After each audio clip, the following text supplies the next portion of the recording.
One day I'm gonna be everything I wanna be. I don't let it get the most of me. One day I'm gonna be free. I wanna be everything I'm gonna be. My future right in front of me. One day I'm gonna be free. I wanna be free. So let me be free. From the depths of darkness, a voice emerges. A host with a fire burning in his soul. With a heart steel and a spirit unbroken.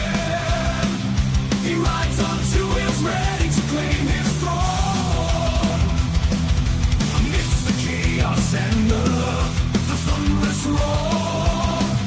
Insane wheels rise as a force to be reckoned with. Fueled by the power that only metal can bestow. He takes his stand, refusing to submit. Insane wheels hear his battle cry. Metal and mayhem will never die. Whistlers report he pays his way. More legend in the making, day by day.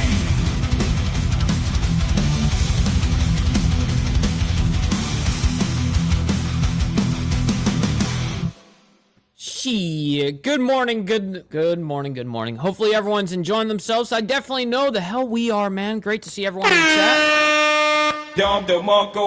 Feels ultra good to be a G. All right, so ladies and gentlemen, we have a lot to cover. We have a lot of things that happened over the weekend. A fuck ton of shit.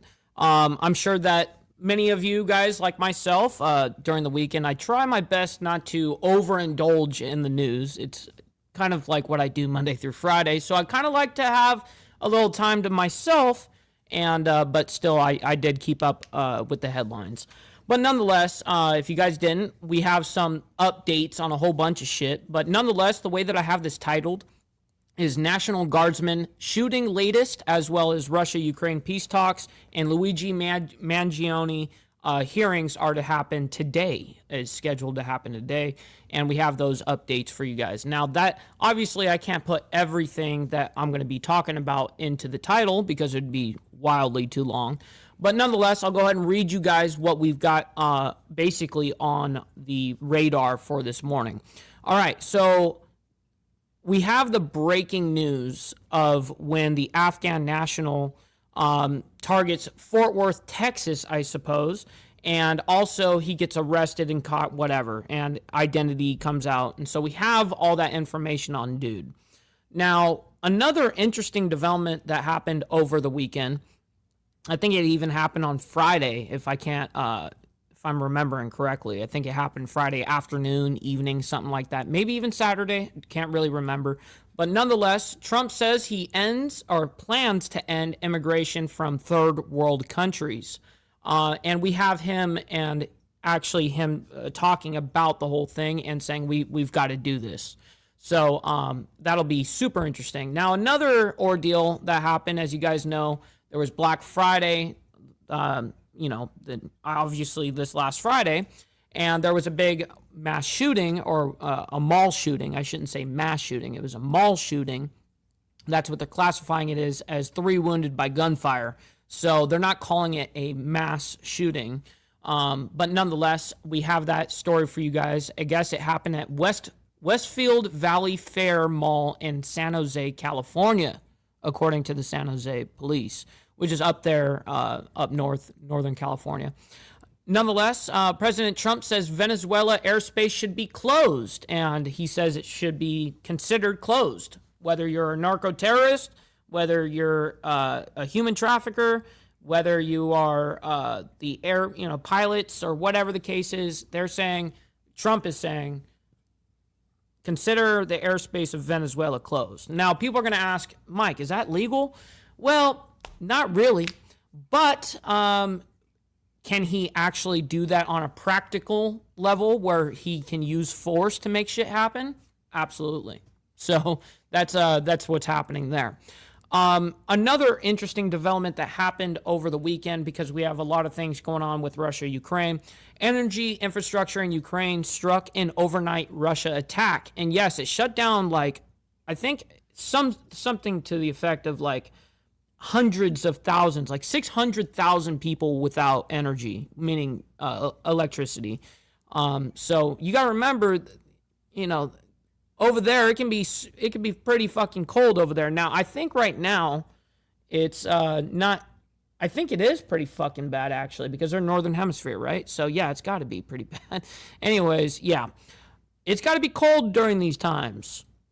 Anyways, we have another ordeal that was a whole different, separate ordeal in California. There was a mass shooting. So now there was a mall shooting up in San Jose. And now there's also a mass shooting that happened at a California banquet hall that kills 4 people and wounds 10. 4 people were killed and 10 people were wounded in mass shooting Saturday evening in Stockton, California, at a banquet hall during a family gathering, which is, mind you, that is up in Northern California, actually fairly close, kind of close to San Jose. So a lot of shit going on over there in California. And then Trump, the continuation of the Venezuela airspace is closed. Netanyahu requests pardon in Israel corruption case. Now he's asking, I mean, you guys may have heard in the media, well, right now we got Netanyahu, you know, trying to ask Trump to do this, blah, blah, blah, all this crap. Well, kind of. Whatever Trump says can influence basically the cabinet or his people in Israel. And so, yes, Trump did write a little thing, and I'm sure we're going to have that for you guys here. But he wrote a little thing like, hey, you know, it's unrealistic to have Netanyahu appear in court 3 days a week. He needs to be able to run the country. He's in the middle of this, whatever. So, and that's what the courts in Israel are demanding, that Netanyahu be at court, like actually at court physically 3 days a week right now. We have an update on Trump's envoy, which is Steve Witkoff, heads to Moscow for Putin talks. And this just happened 2 hours ago, and we have an update from Zelensky on that whole thing as well. And then we have another update regarding the National Guard DC shooting. This is just an hour ago. Suspect update. So we have the update, the what he looks like, his pictures. We have a whole bunch of shit. And then we're going to end the morning with Mangione in court, what to expect. And yeah, we have a lot going on. So, all right, before we get all into it, man, make sure you guys hit that like button. It helps out the show immensely, and it's absolutely free to do so. And if you guys are brand new to the show, make sure you guys hit that subscribe button because it's also free. But please consider becoming a member, starting only at $2.99 a month, making sure we're not breaking the bank out there with anybody. But check it out. This is what allows us to keep these lights on and be on these airwaves because of you guys becoming members and staying members. Little side note here, follow my Instagram at BallValveTV, where I post everything behind the scenes of not only my life, but as well as the show, Millennial Food Time, and breaking news. It's always a great way to get a hold of me one-on-one as well. We also have a Discord server for all you legends. Make sure you guys go into the link down in the description box of any live video that we do, or one of the moderators will go ahead and give you guys the invite link in the chat. And last but not least, all super chats, super stickers, gifted memberships, and membership signups are, of course, all going to be presented live onto the show and shouted out. But if you guys would like to skip that YouTube 30% brutal cut and that YouTube takes from your hard-earned cash, we have these platforms right here that you guys can donate to. And, of course, I'll read them out loud. I have my email up, so if anything comes through, I'll read it just like a super chat. So, all right. Sounds ultra good. We're going to get right into it, ladies and gentlemen. We have so many things that I just read off. Obviously, you guys see the amount of shit that we're dealing with this morning. So I'm going to try my best to just really quick say hi to people and then got to get right into it. We've got a Gorilla Piss in here as well as Naomi. Good morning. We got Steve Posey in the building as well. It looks like we have Wolfheim as well as Tiffany, Lance, Frank, my man. Great to see you. We got KP up in the building as well. Shout out to Ireland. Much love, honor, and respect. Appreciate you for coming out this way, man. We got TVT in the building as well. Great to see you. We got Motobomb as well as Frank Samatero. Rabbit of Chaos. Appreciate you guys so much, man. Thank you all for being here. Let's see. We got Liquored Up with Poncho. My G, always appreciate you, my man. We got Motobomb, Virginia, I just said that. Appreciate you. We got Glare 1%er. Trump needs to stand on your business, BB. Like, yeah, that's what he does need to say. But of course, you know how the United States works with Israel, right? We got Gary in the building. Shout out to my man. Good morning. Great to see you. We got Stephanie in the building as well as Miss Lotus. Appreciate you ladies showing up. Hey, appreciate you guys. All right, let's go get right into this. We got a lot to talk about here, and we're going to talk about the Afghan national here real quick that was responsible for the D.C. shooting. Now, they have some breaking news that happened a couple of days ago saying that this, national Afghan national targets Fort Worth, Texas. I'm not really sure what they're getting at with this title, but it's only a minute anyway, so let's go ahead and figure it out. We do want to continue with our top stories that we're following here. We want to bring you a bit of breaking news. I'm putting this up on your screen. It's from Brooke Taylor with Fox News saying exclusive. And this is the very first time people were seeing his picture right here. Now, there's better pictures of him, I believe, but this is the very first one that came out. Afghan national was arrested on Tuesday after posting a video of himself on TikTok indicating that he was building a bomb with an intended target of the Fort Worth area there in Texas. This is all according to the Department of Homeland Security. I want to put up some video that we have there of that suspect in full there on your screen. But we do know that court records are showing that the man is now being charged with making a terroristic threat at the state level. He came into the U.S. as a part of the Biden administration's Operation. Real quick, we got Wolfheim coming in with that Swedish crowns, man. Swedish money, man. Coming in with 27 Swedish crowns saying, and another one. Appreciate you, G. Always appreciate you. Thank you for that. Goes a long way, man. Welcome.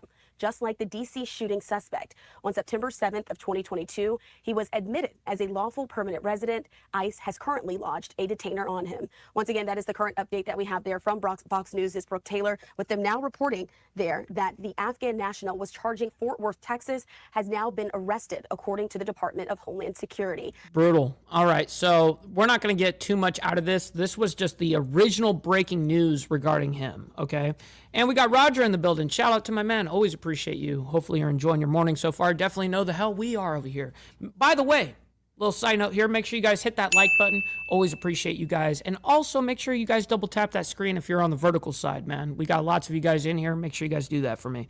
All right, we're going to move on to the next ordeal here, though. Trump plans, or this happened, remember, this happened, I think, Saturday morning, if not Friday afternoon, evening time. I can't really remember. But nonetheless, Trump says he plans to end immigration from third world countries. Now, I pulled this source up from CBS. I want to see what CBS likes to or wanted to say on this. I have not watched it, by the way. I was actually looking up for the live raw video of Trump speaking, but I couldn't find it. But I saw CBS that had it. So I was like, well, fuck it. Let's go ahead and use that. All right, let's go ahead and do it. It's quick. It was President Trump who announced the death of Specialist Beckstrom, one of the Guards members he had put on crime patrol in Washington. Hours later, he announced a further crackdown on immigration. CBS News has learned it includes a pause on all asylum decisions. Weijia Jiang is in West Palm Beach, Florida.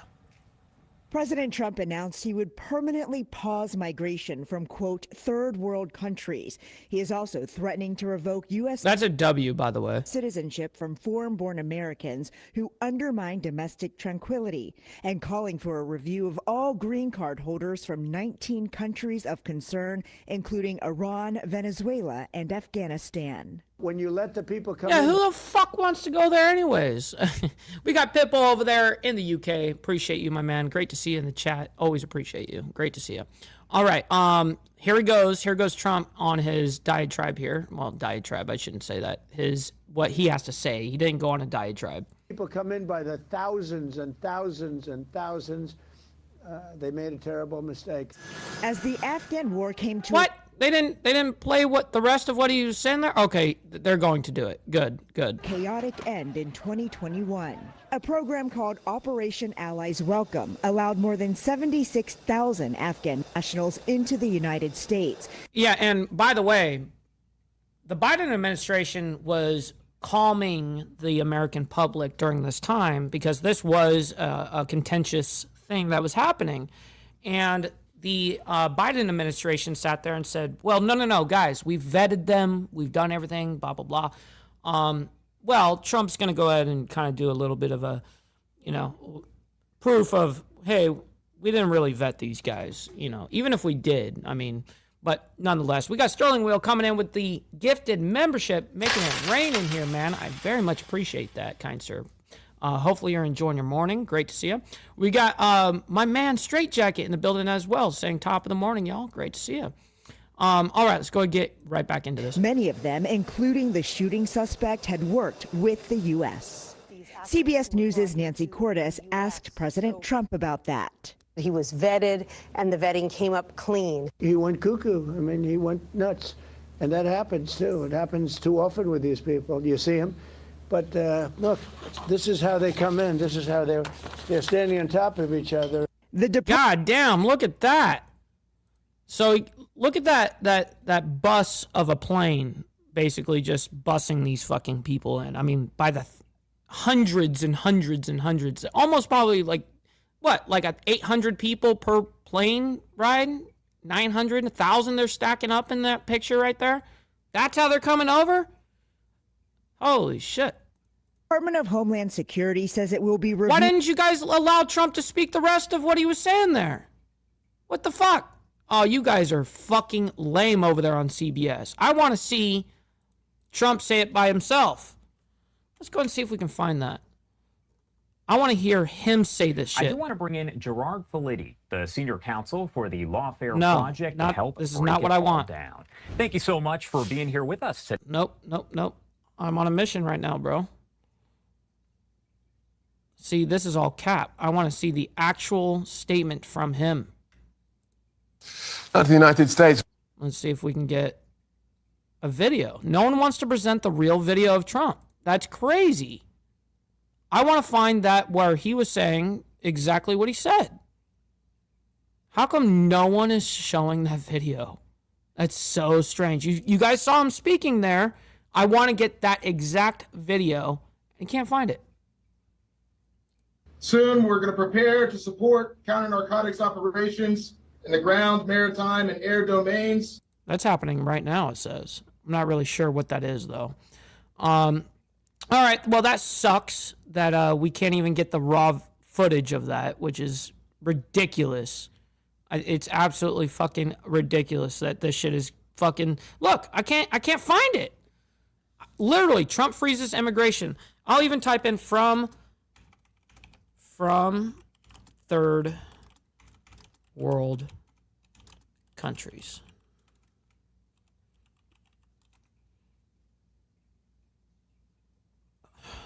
God, it's everyone else reporting on it. I want the video.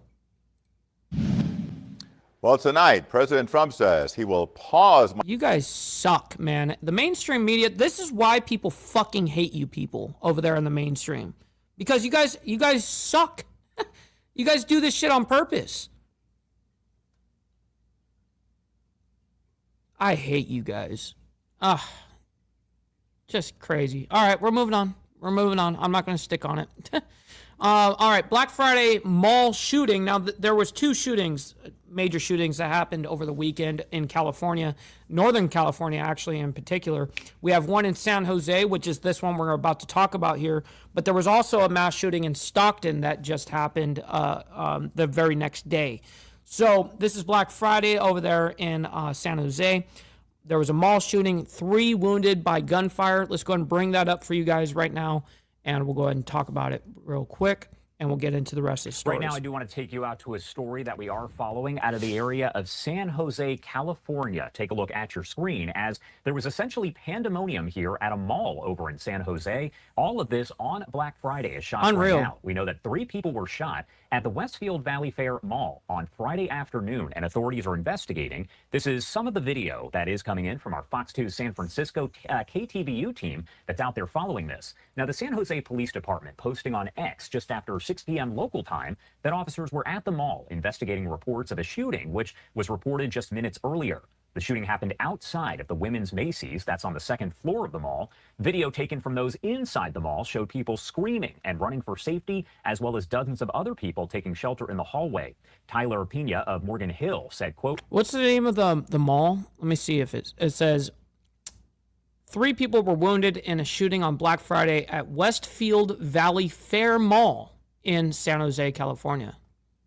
We were just eating dinner at California Pizza Kitchen, and all of a sudden a stampede of people come running our way. I did hear a couple shots there at the end. We ended up hiding in somebody's backyard with a group of 10-15 of us for about 30 minutes. Now, police initially reported they found 2 victims there at the scene, but later said just after 8:30 p.m. local time that 3 victims, a man, a woman, and a 16-year-old girl, had been found with gunshot wounds and were taken. Trust me, Fireball. I just left California after 29 years, born and raised in California, Southern California in particular, but moved out of there a year and a half ago, and now I'm out.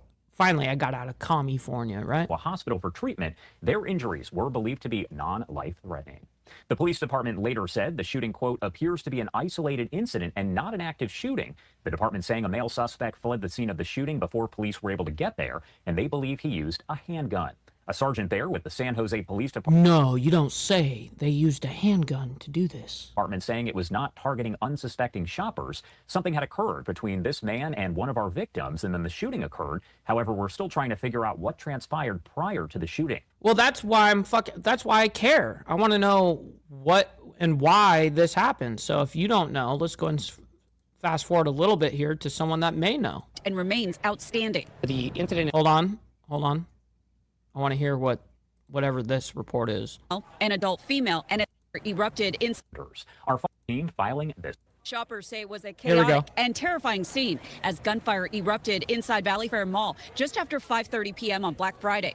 3 gunshot victims were taken to the hospital with non-life-threatening injuries: an adult male, an adult female, and a 16-year-old girl. Police say a male suspect fled before officers arrived and remains outstanding. The incident itself was an isolated incident. It was not targeting unsuspected shoppers. It was an isolated incident? How do you know that?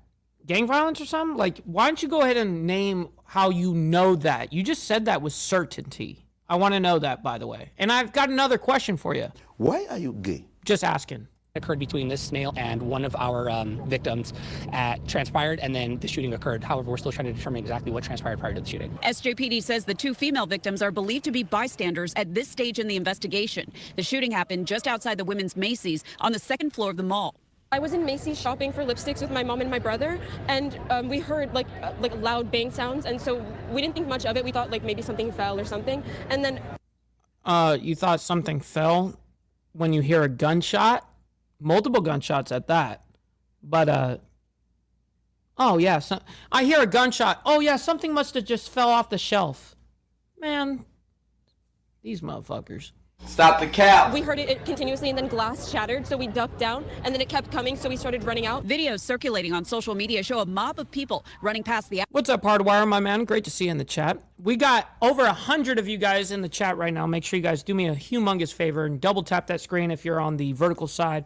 You guys don't have to like the craziness that's happening around the world, but you guys can like it for me and my takes, man. So I very much appreciate you guys. Great to see you in the chat, by the way, Papa Penguin and Taylor. Great to see you guys popping in here. Abercrombie store and others taking cover. Video from the Citizen app shows dozens of shoppers sheltering in a hallway, and outside the mall crowds gathered as multiple emergency responders arrived. We were just eating dinner at California Pizza Kitchen, and all of a sudden stampede of people come running our way. I did hear a couple shots there at the end, and we just followed them, ran quick, and we ended up hiding in somebody's backyard with a group of like 10 or 15 of us for about 30 minutes. I saw people. You guys fled out of there and then duck down in some backyard for 30 minutes. I mean, that's a little that's a little much, don't you think? You know, I'm just going to be quite frank with a situation like this, okay? This is what you should do in situations like this. Don't linger. Don't sit there and fucking wait it out. When you go out to your car, you get in your car and you drive. It's very simple. Very simple concept. I'm not sure why that's... Oh, let's go hide in the backyard of a neighbor over here. What the fuck? Just go to your car and drive off. I don't get it. All right, back to this. Running, and I got scared, so I ran. We were getting like pushed over because we were just trying to look back to our friends to make sure they were safe. Yeah, someone like I almost lost my shoe. Yeah, there's shoes everywhere. Now, in a couple of these photos or videos, I should say, they are in a parking garage, so it does look hectic. Good luck getting out of that, and someone could point that out, and that is a good argument. But I'm usually talking about big ass fucking parking lots that are open and not 3, 4, 5 stories high and shit like that. But there was a couple of videos here showing them in parking garages, so that would be difficult. We also saw several shaken Macy's employees embracing one another. Workers were applauded as they walked. What's up, Arwin, man? Good morning. Out of the store to safety. Shoppers tell us this kind of violence is unusual at Valley Fair. But it's not the type of place like that this would happen. How about you? Yeah, it's really surprising. We go here all the time and get like food. We get like food. You guys suck up. Listen, there's so many people that like want to be on the news and shit like that, and then they go up there and then they say nothing. They just, you're saying words and shit, you know? All right, let's go ahead and just move on though. President Trump says Venezuela airspace should be considered closed. Now, many of you guys are going to say, well, Mike, you can't legally do that. You can't legally tell another country's airspace that they're closed down. Well, yeah, you're right. He legally probably can't. But when it comes down to force in our military, and this is how things ultimately work, you can force a situation, and that's exactly what's happening, right? So let's go ahead and bring this up.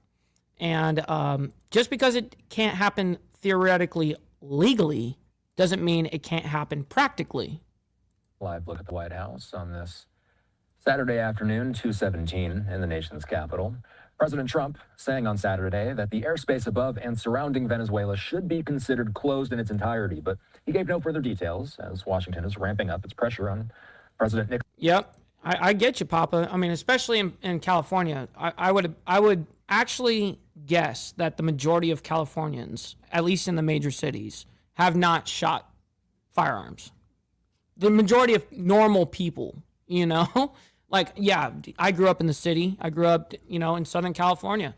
Of course, I grew up my entire life shooting guns. But that's kind of frowned upon by people in California. People are like, oh, what are you preparing for? Like, what are you going to try to terrorize? You get all this bullshit from people, dude. Anyways, back to this. Nicolas Maduro's government in Venezuela. U.S. officials contacted by Reuters were surprised by Trump's announcement, and they say they were unaware of any ongoing U.S. military operations to enforce a closure of Venezuelan airspace. Retired Marine intelligence officer, national security analyst, and host of the Scrap podcast, Hal Kemper, still here with me. Hal, it's good to see you. I'm glad you got that itch on your face as we were coming on TV here. I was actually just direct messaging Hal Kemper right here. Not yesterday, the day before. Let's talk about no-fly zones. Does the implementation of a no-fly zone to you raise more questions than it answers? Well, the president of the United States does not issue a no-fly zone over Venezuela. Venezuela is a sovereign country. It controls its own airspace. So it was very interesting. And of course, for me, it's fascinating to see, and this is kind of how President Trump does it. He uses social media to make some of these pronouncements. So it comes out on Truth Social that he's saying this.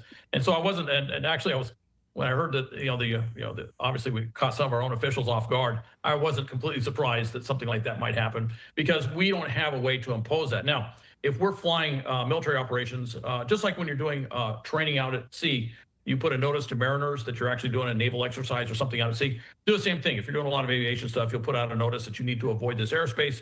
And if you saw what happened. Right. I mean, for very, very short little spurts, not like a huge shutdown, which they're doing. I mean, it's leading up to an aggressive war that's going to be happening.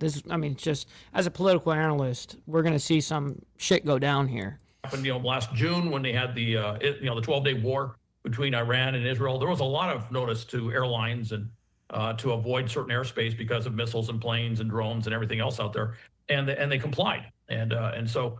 But this really, because this didn't immediately follow a strike, or at least a strike hasn't happened, or strikes haven't happened yet, that there has been no military aviation activity that at least we're aware of, U.S. military activity over Venezuela. This does have a feel to it more of strategic communication in order to put more pressure on Maduro and the Maduro regime, and doing it in a very unusual way by using social media to put this message out there. Well, yeah, social media is very, very strong, and the Trump administration knows that. And yes, I mean, is this really regarding drugs? Maybe, maybe not.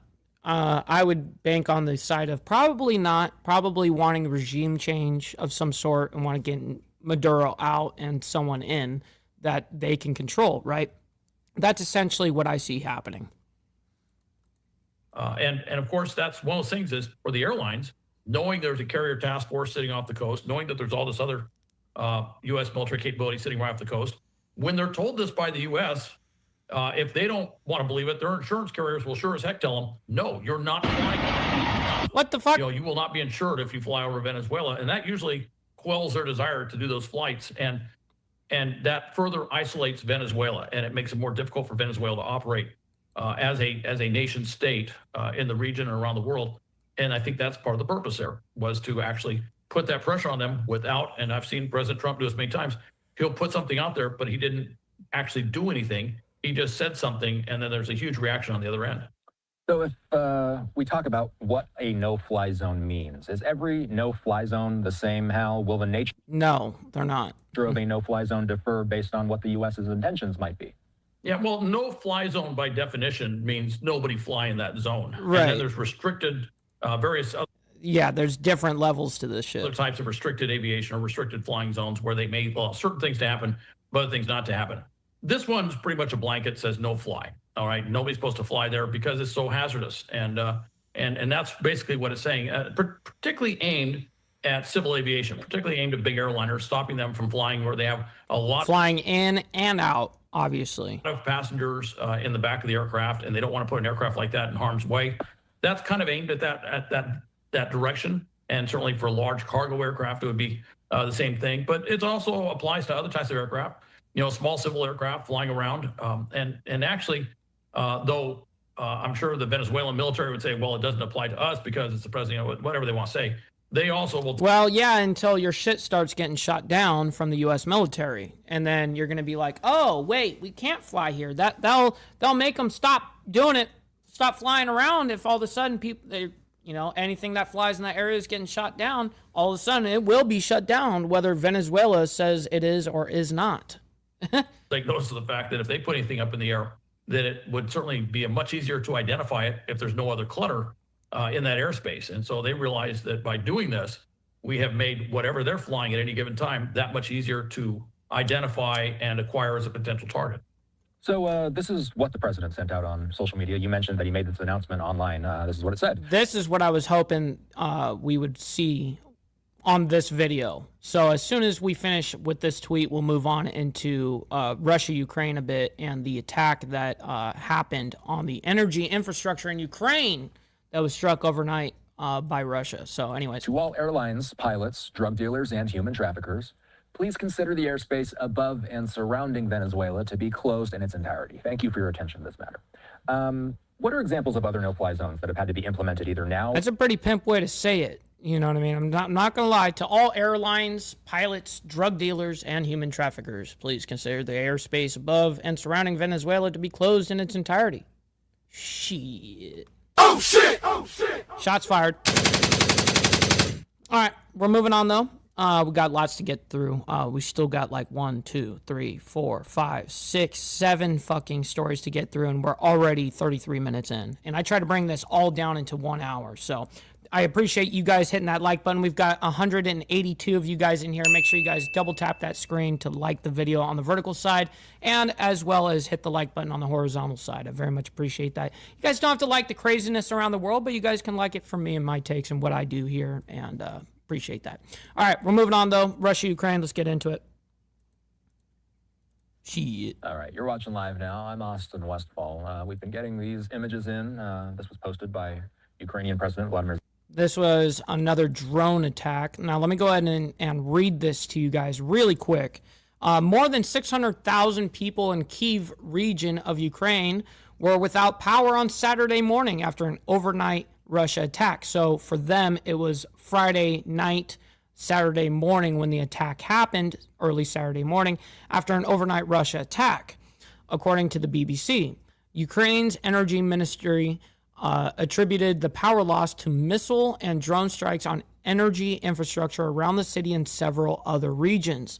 Local authorities told the BBC that 36 missiles and nearly 600 drones were launched on targets across Ukraine overnight.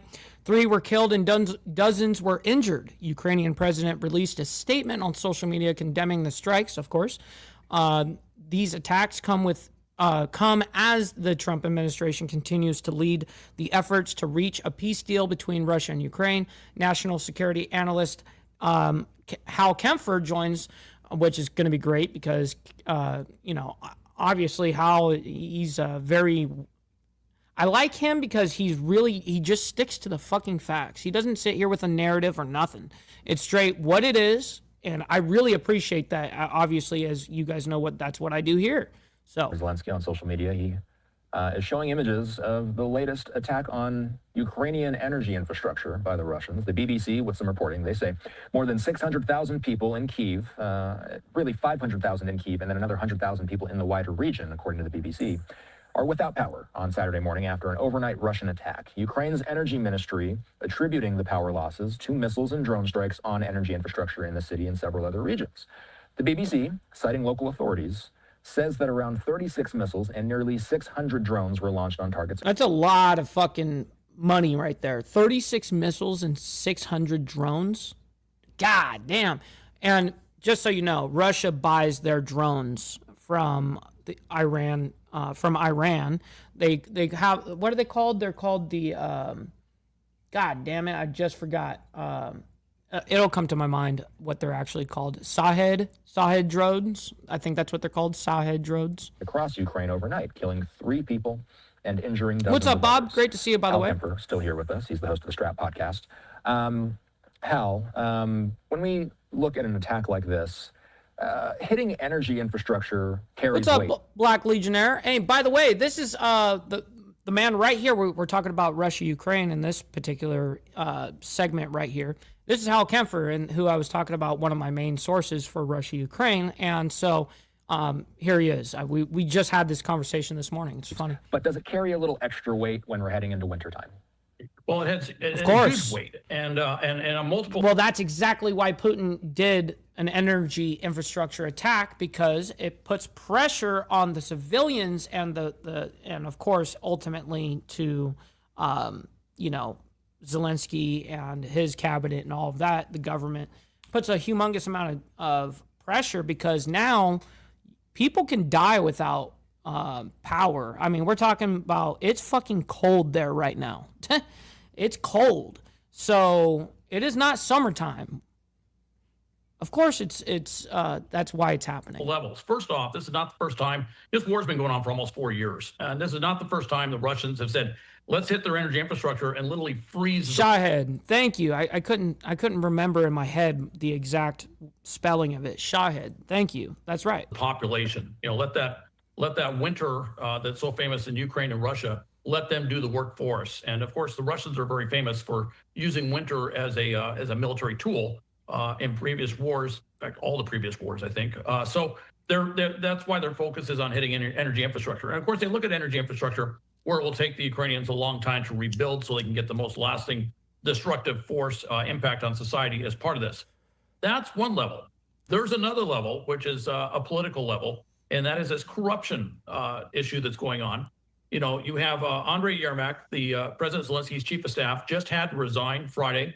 He was leading the peace negotiations. He was leading the Geneva delegation that met with the U.S. over there. He was supposed to lead the delegation coming to the U.S. this week that was going to talk about possible proposal for peace or at least a ceasefire.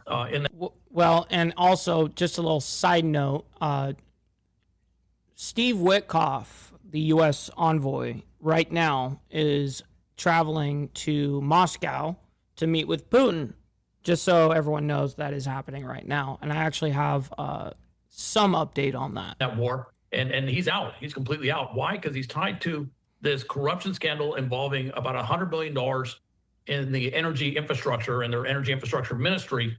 And this brings it right, not just near Zelensky, but right next to Zelensky. And so by hitting this energy infrastructure, it accentuates the point.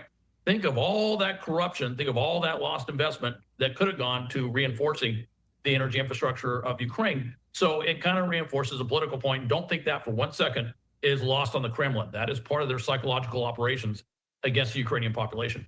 So this is what Zelensky posted on social media. I'll read this out. He describes some of the impacts of. And as soon as he reads this statement from Zelensky, we're going to move on into the next mass shooting. Well, not next. The next story about the mass shooting in California. A different shooting. Now, we already covered one over there in San Jose. We're about to cover another one that happened the very next day in Stockton, which was just, I think it happened on Saturday. So, anyways. He says in the Kyiv and in the region, our emergency services are working at the sites of the Russian strikes. The Russians have launched about 36 missiles and almost 600 drones against ordinary life. The main targets of the attack were energy infrastructure and civilian facilities, with extensive damage and fires in residential buildings. We currently have reports of dozens injured and 3 killed. My condolences to their families and loved ones. We must work without wasting a single day to ensure that there are enough missiles for our aid defense systems and that everything necessary for our protection and for pressure on Russia is in place. It is time that Europe made a decision on the frozen assets if Moscow refuses to end its drone and missile strikes, and we must certainly discuss with all partners the steps needed to bring this war to an end. Thank you to everyone who is helping. All right, we're going to go ahead and stop it there. Let's go ahead and move on, though.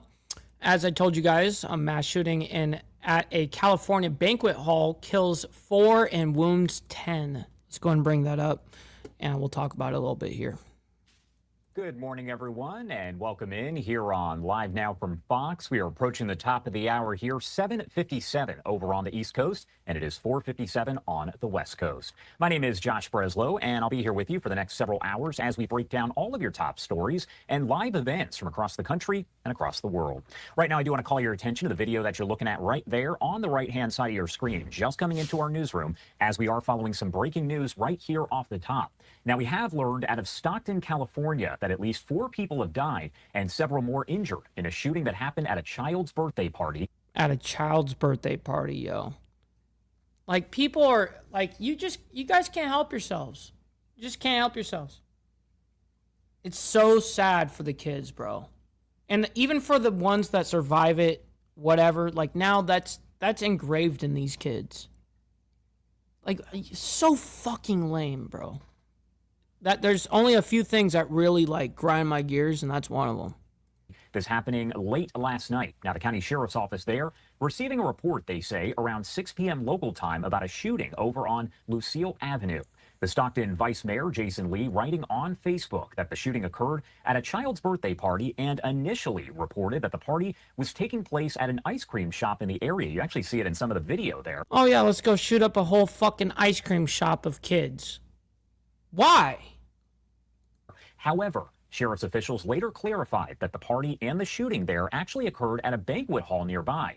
Quote, "Tonight my heart is heavy," Lee said, in a way that's hard to put into words. As Vice Mayor of Stockton and as someone who grew up in the community, I'm devastated and angry to learn about the mass shooting at a child's birthday party.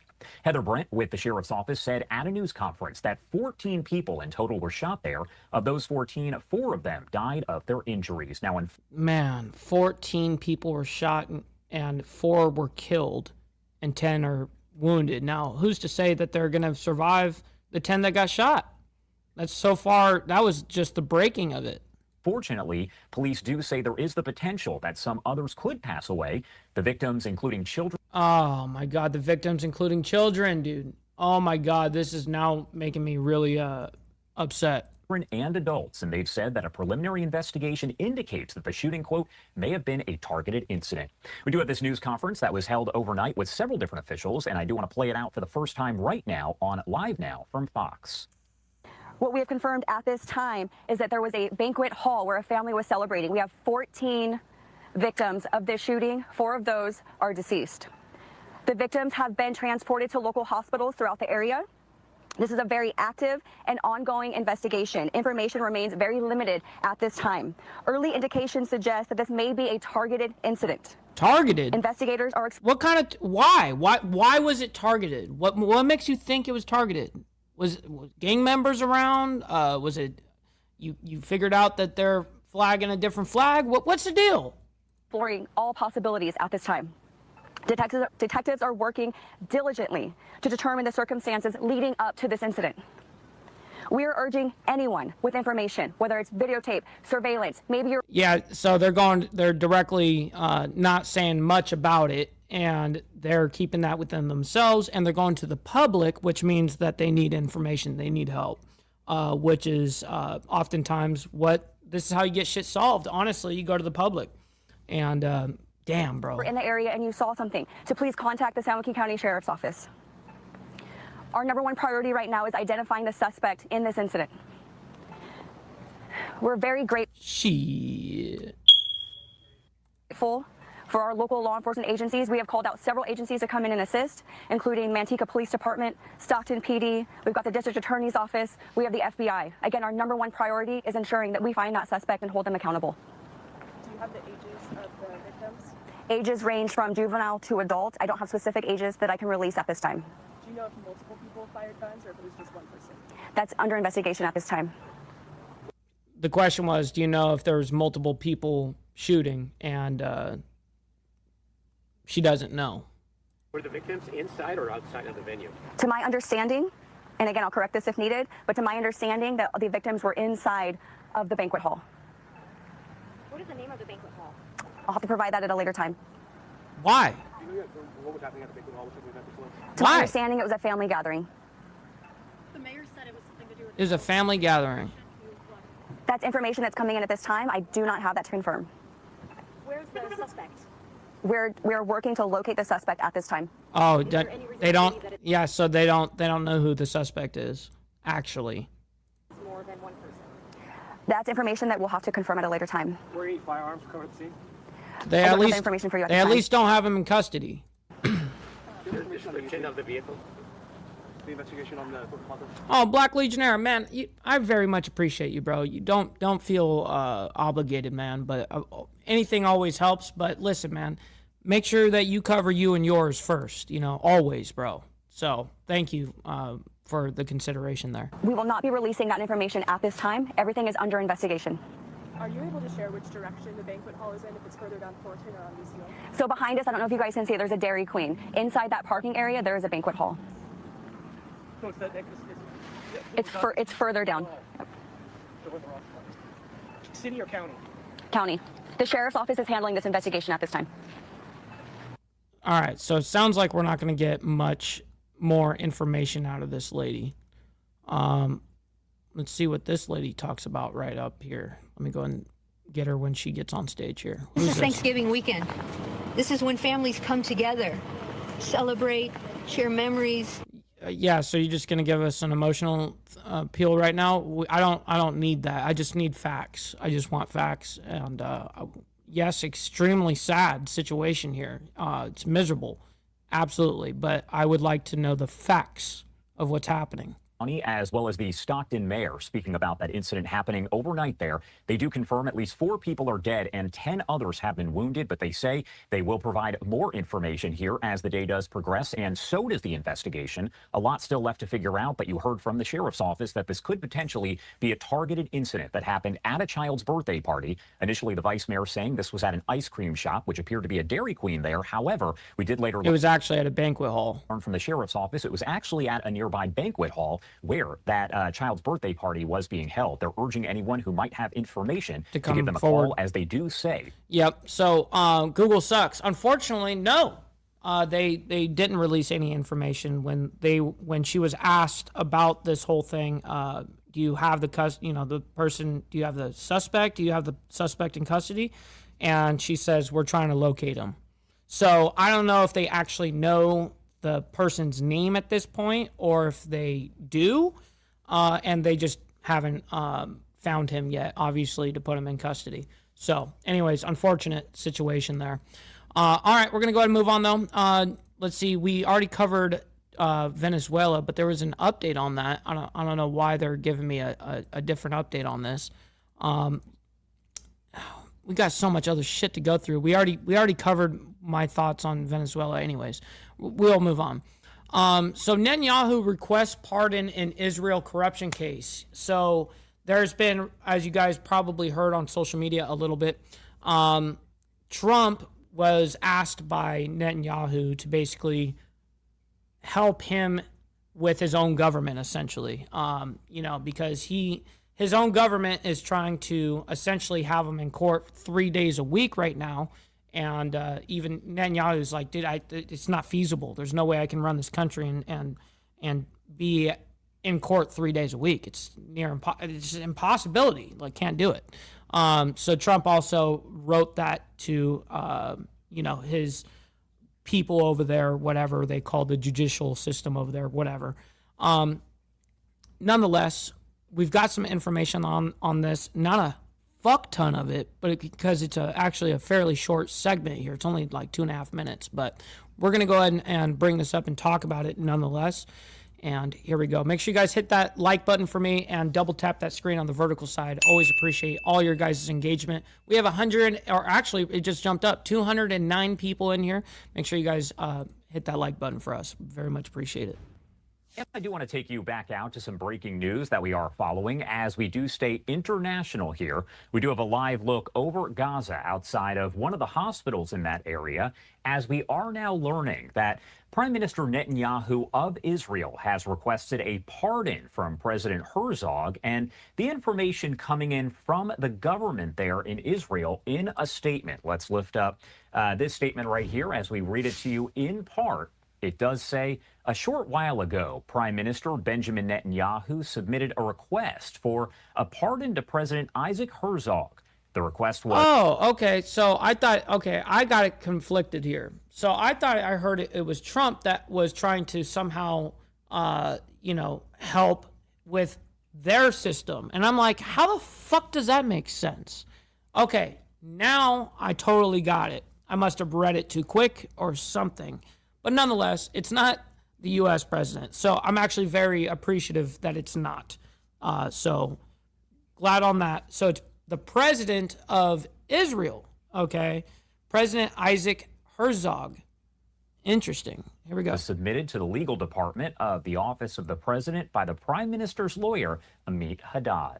The statement does go on to say, in accordance with the guidelines and procedures, the request is currently being transferred to the Pardons Department in the Ministry of Justice, which will gather the opinions of all the relevant authorities in the Ministry of Justice.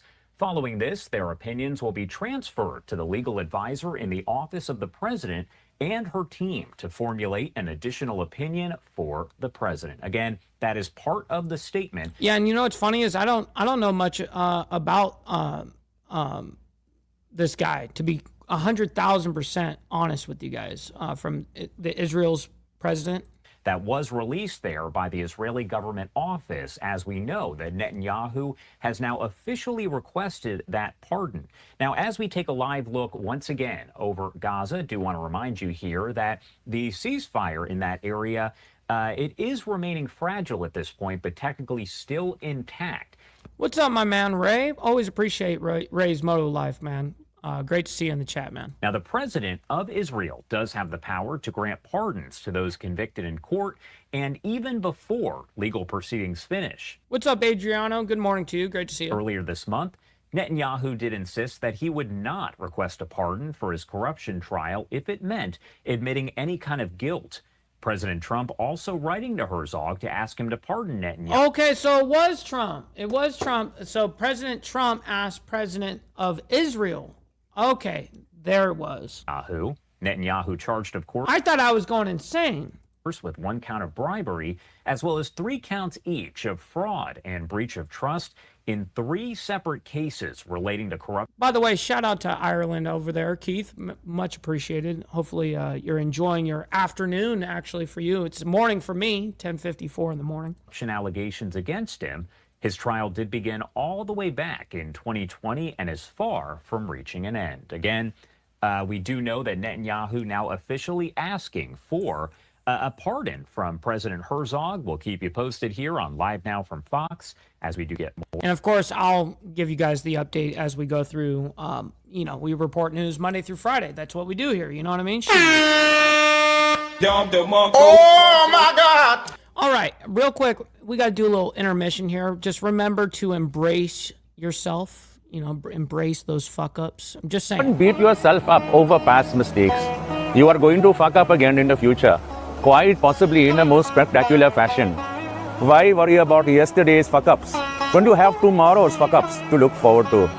You are a fuck up, and fucking up is part of your growth process. Embrace the process. Embrace the process.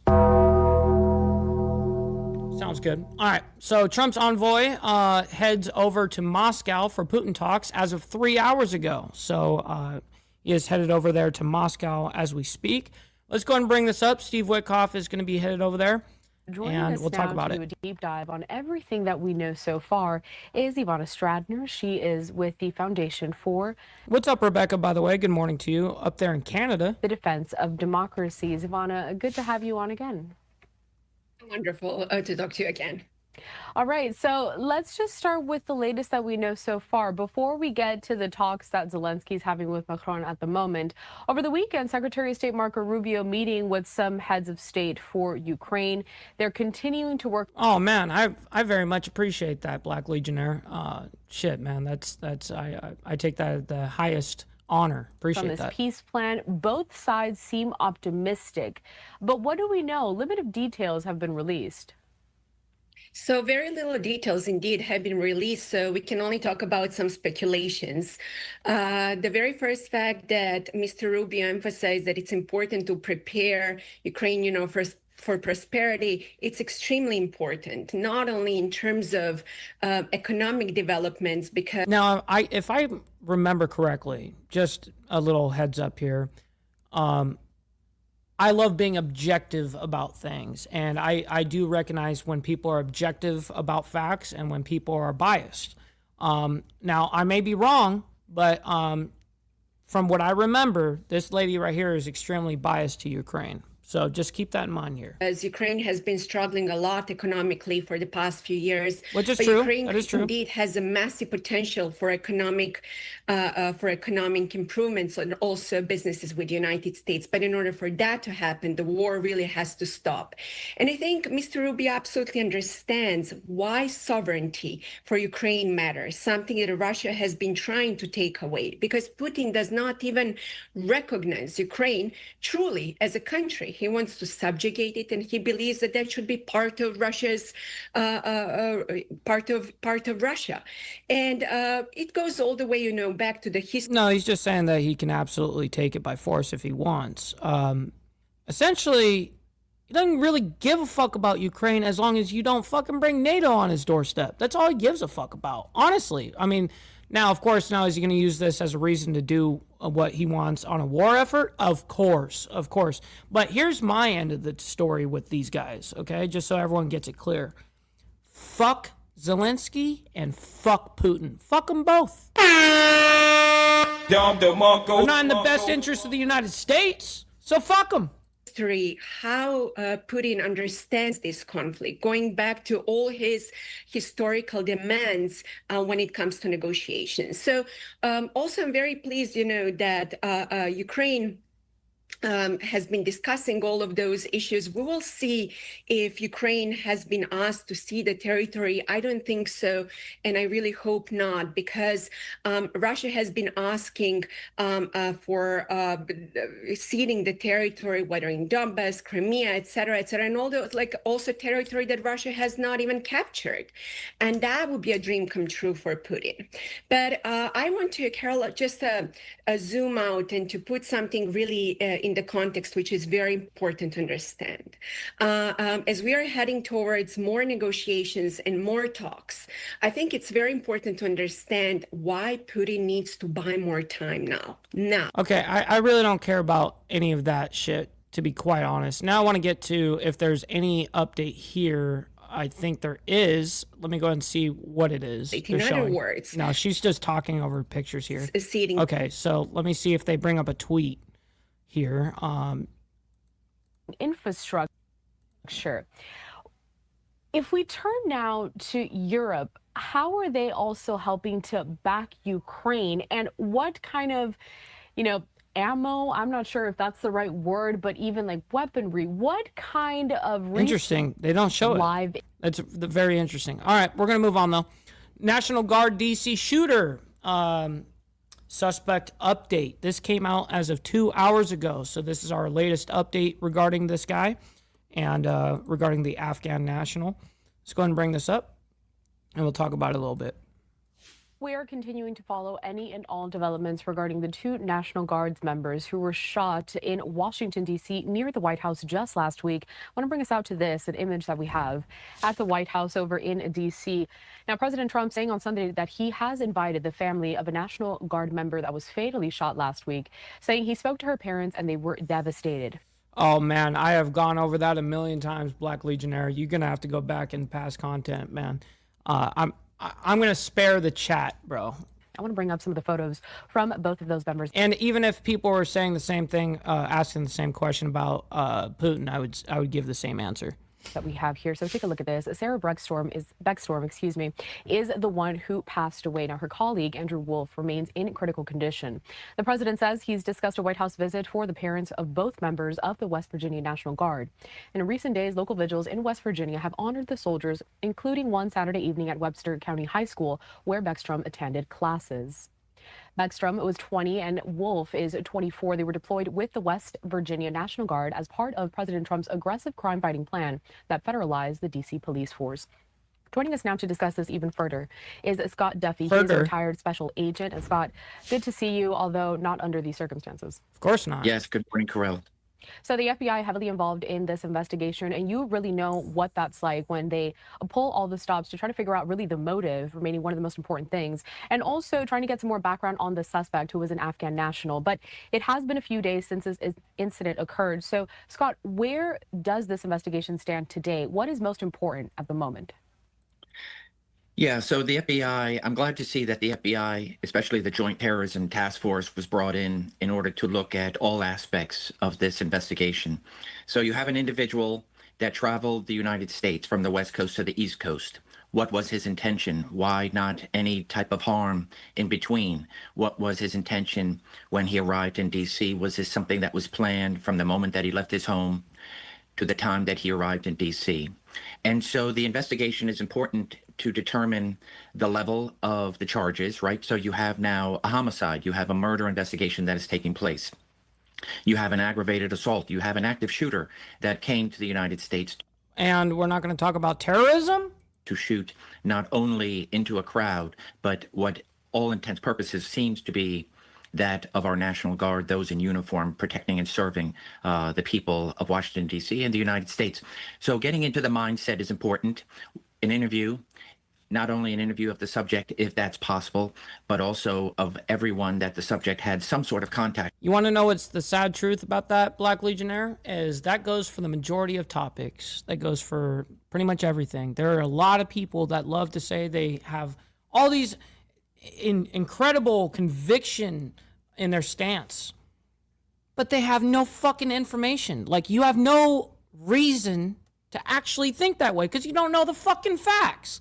It's crazy, huh? With either through media, through social media, through whatever it is that this individual might have released information to somebody where they might have passed it off as, oh, that he's talking, nonsense and whatever. But are there breadcrumbs that can be picked up that were laid before in order to determine what was his motive, what was his intent? And that is, was this simply an active shooter of somebody who had gone off in the rails? Or was it somebody intent on hurting the men and women in uniform? Yeah, we shouldn't have taken any of their fucking people. Like all those fucking Afghan nationals that came over from when we did the withdrawal and all that shit.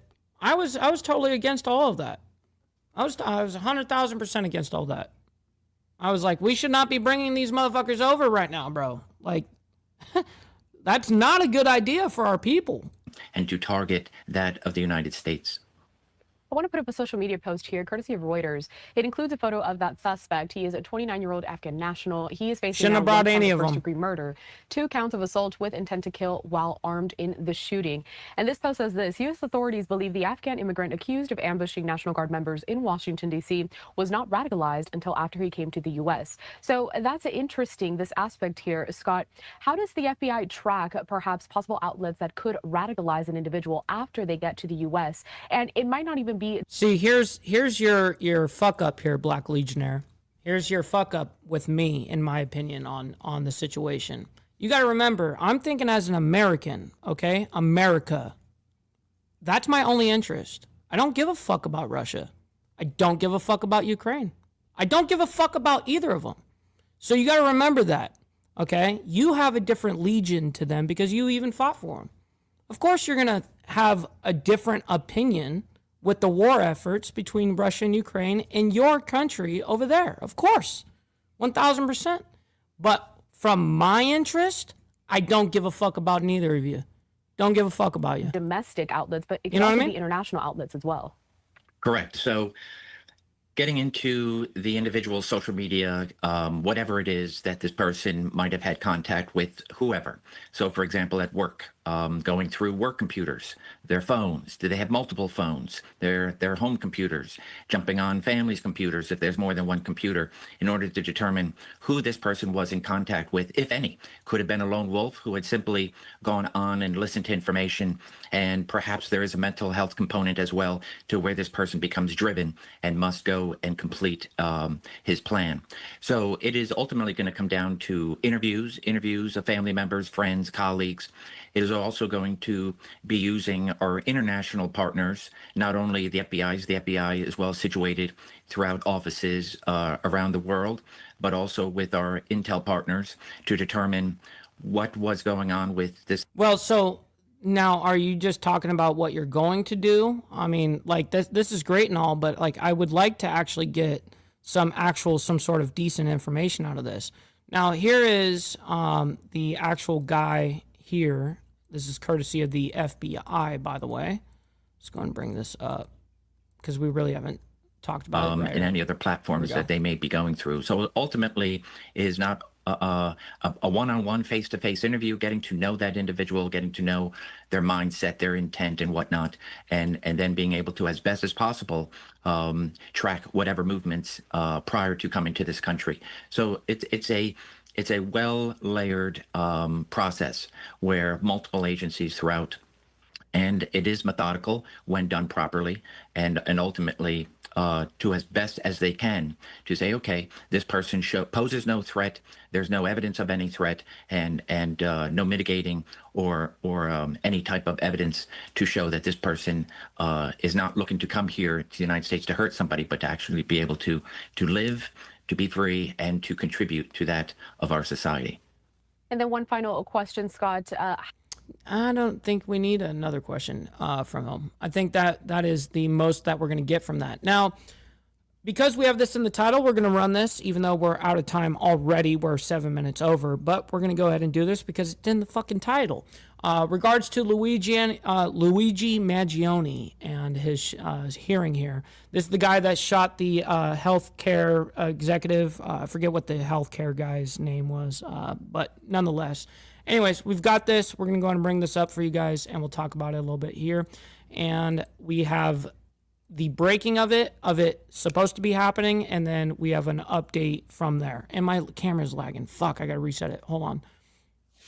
Welcome back to Live Now from Fox, where any moment now we are expecting to see Luigi Mangione. He is the suspect accused of gunning down United Healthcare CEO Brian Thompson almost a year ago to the day. He is set. What was it? Brian Johnson? What was it? Healthcare CEO Brian Thompson almost. Brian Thompson. That's what his name is.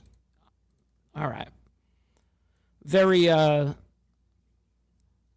guess, anticlimactic name. A year ago to the day, he is set to make a pre-trial court appearance. That is for a pre-trial hearing in just a few minutes. I do want to take us out to this wider vantage point that we have here, because we have several images from inside of the courtroom, but also outside of the courtroom. Outside, you can imagine a lot of protesters, a lot of supporters have already gathered. Inside, though, we have what is called a stakeout camera. I'm going to bring it up here in full. So you can see here, this is where we are expecting to see Mangione walk through the hallways here as he heads inside of the courtroom for that pre-trial appearance. So we're just monitoring this. All right, so we have that update, though, of that hallway right here. And here we go. I do want to bring in trial attorney Brian Claypool to talk more. And Brian, we appreciate you joining us here on Live Now from Fox. Now, I really don't, if this is just a normal trial attorney, I really don't care about too much about what you're going to say here. I'd like to be able to get like the actual breaking of Luigi, like doing the actual walk right here. If we catch any of that. Do we not catch any of that here? Wow, we don't. Okay, that's phenomenal. To be with you. Well, we'll hear a little bit of what he's got to say real quick, and then we'll end it off with that. So I wanted to start off with the fact that there was just a little bit of a delay in Luigi Mangione's arrival, or at least the proceedings. There seemed to be a delay as to when the pretrial hearing did get underway. Is that significant, and what may have caused that delay? I'm not saying being an isolationist is ideal. If we need to fucking purchase something because we need help in certain aspects, of course we're going to do it. Of course. I'm always talking about being in the best interest of America, always. That's the mindset that we need to be in. Always. Fuck everybody if it doesn't benefit us at that point. Of course, if we need to purchase something, of course, we're going to import shit. Of course. I'm not saying be an isolationist where everything is only created here. We only buy American.